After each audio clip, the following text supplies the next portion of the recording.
Hey Money Guy family, it's your host Brian Preston with Mr. Bo Hansen back with another episode of Ask the Money Guy. That's right. You guys have financial questions. We've got your financial answers right here in the Tesla. Go out to your favorite social, use the hashtag AskTheMoneyGuy, or you can go to our website, moneyguy.com, and ask us a question right there.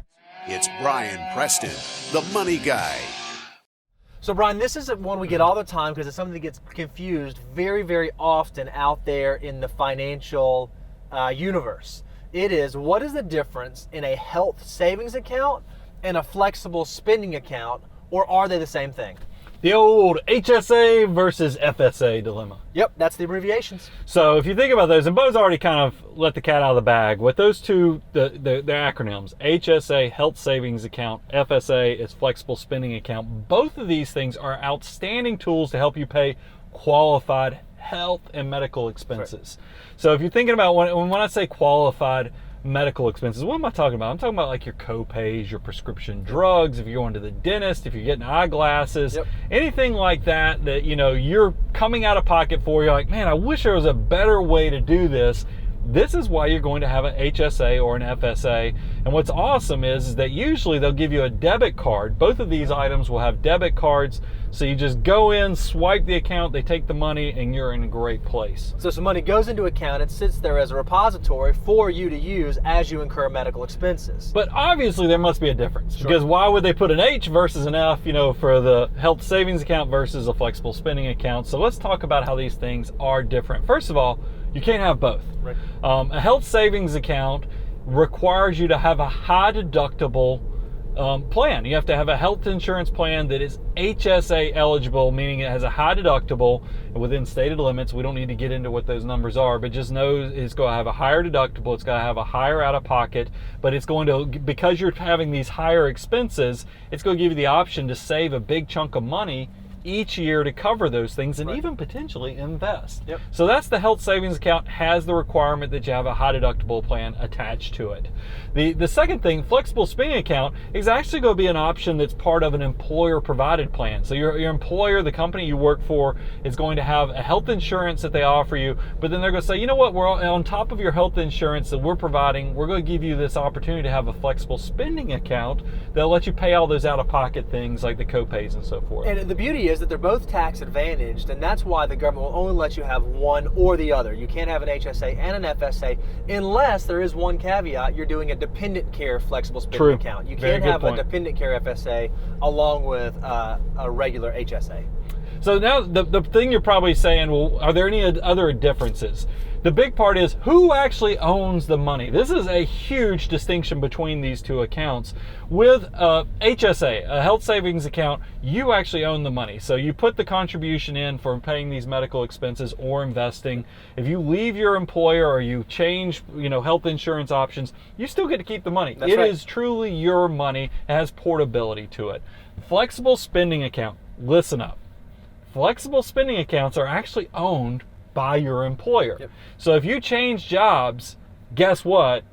It's gone. I mean, you have to use it or lose it. It's the same thing also on years. A health savings account, you can, if you make a contribution in 2019, you don't have any sicknesses, you don't have any illnesses, that money just keeps rolling on year after year and growing potentially through interest, dividends, or even being invested.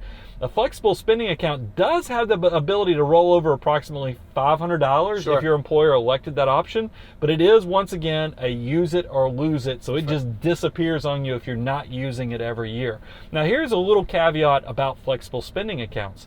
If you're getting something like LASIK surgery or something that's bigger, and you're going to be saving throughout the year for it, even though it might take you 12 months of funding, $200 a month to pay for the portion you're planning on paying out of your flexible spending account, you could actually have access to all $2,400 in the month of January or February. First month, yep. So that's always a cool planning thing. So I want to kind of transition from the why do we like these to let's talk about what do we love about these things, as well as what are the funding limits. Which one's the better one, right? Yep. I think that's a question a lot of people ask. Should I do, if I have access to a FSA, flexible spending account, or I have access to a health savings account, which one is more advantageous for my situation? So I'm first going to talk about why we love HSAs.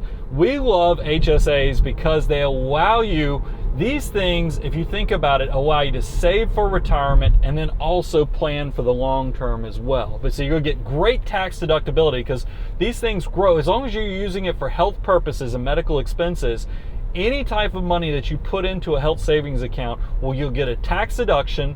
Any income it generates will grow tax-free, and then you'll pull the money out completely tax-free as well. That is triple tax advantage, huge opportunity. And because it has that huge opportunity, it also creates some sleeper planning opportunities for you. So here, let me go over these 2 advanced planning strategies that we're not going to go into great detail on this show, but it's still something you ought to look into, and go look at our full health savings account show that we did probably a few months ago.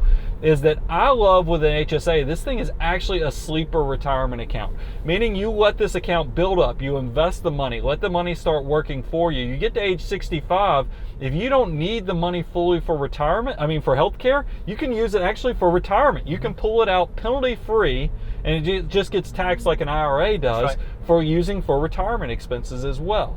We also like the fact that you can do kind of a leverage the stretch, or leverage the opportunity that you can put the money, the contributions into your your health savings account, invest that money, go ahead and start piling up all the expenses that you need to get reimbursed, but maybe you don't seek reimbursement until maybe year 5, year 6, year 7, whatever you choose. There's no limit on how long you can let that money work for you, and then go seek reimbursement at some point in the future. That's a huge leverage opportunity to let the money work for you.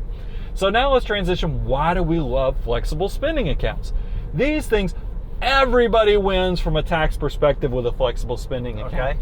Because not only are you getting this money put in pre-tax, meaning you're getting a tax deduction on anything you put into up to the $2,700 is pre-tax, but it's also not subject to Medicare, to Social Security. This thing is free from payroll taxes. Well, remember, huge benefit. Yeah, so if you think about it, your employer is paying 7.65% for Medicare and Social Security. You're paying 7.65% for Medicare and Social Security. Since neither one of you guys are having to pay that on flexible spending accounts, your employer is going to love that you're saving this money too. So that's one of those things that if you have an employer that's not offering this as part of your benefits package, go pitch it to them, because believe me, if they start taking their total payroll, multiplying that by the 7.65%, they're going to be like, whoa, wait, I only have to pay this much to get this benefit. The government is really creating an awesome opportunity there. So, and the last thing about FSAs is this is just a better way to pay those annual medical expenses you know are coming for the prescriptions, for co-pays and other things. Why not go ahead and let Uncle Sam pay for a portion of it through tax savings? Now, Bo, you had mentioned which one is better. So what's your thoughts on that? Yeah, I think it depends very much on your individual situation, the way that you end up using healthcare. If you are someone who needs those dollars throughout the course of the year, it is very possible the flexible spending account may be your best bet, because it does have a bigger current year tax benefit than the health savings account. If you're someone, though, who has relatively low medical expenses and you do have the ability to build up assets inside of an account, a health savings account might be the one that makes the most sense for you. So you really have to look at how you use healthcare and ultimately how you want to use both of these benefits. But either way, if you have access to them, you should be using them, because they are a great way to make your dollar stretch 5 to 10% farther than your friends. And pay attention to what you have access to, because if you have an employer that's loaded up one of those Cadillac health insurance plans, you probably, like Bo said, you're going to want to do the flexible spending. If you're kind of more on the self-employed side and you're bearing the cost of your health care, that's when the health savings account's probably going to be more on your radar. So this was an awesome question, and I felt like we just loaded this thing up for an Ask the Money Guy. If you have any questions, or there's something you want to know more about, or maybe there's something you're confused about in the financial world, go out to the website, moneyguy.com. You can ask us a question right there, or you can go to your favorite social, use the hashtag AskTheMoneyGuy. We will answer your question right here in the Tesla. I'm your host, Brian Preston, Mr. Bo Hansen. Keep those questions coming. Money Guy team out.